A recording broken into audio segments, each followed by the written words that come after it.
તો બિહારમાં એસઆઈઆર ખેલ કર્યો હોવાનું અખિલેશ યાદવે આ નિવેદન આપ્યું છે। ચૂંટણી ષડયંત્રનો ભાંડો ફૂટી ગયો છે।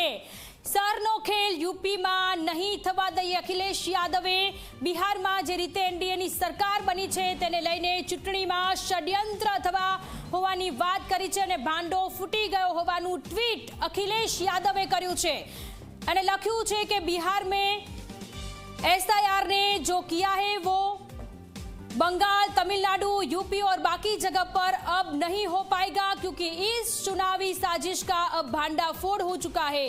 आ अखिलेश यादवे ट्वीट કર્યું છે।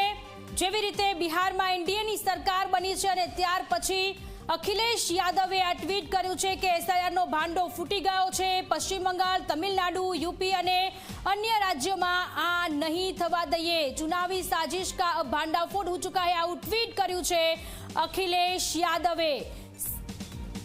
તો બિહારમાં સ્પષ્ટ બહુમતીની સાથે એનડીએની સરકાર અને એનડીએની સરકારમાં નીતિશ કુમાર ફરી એક વખત મુખ્યમંત્રી બનવા જઈ રહ્યા છે ત્યારે એક બાદ એક પ્રતિક્રિયાઓ સામે આવી રહી છે।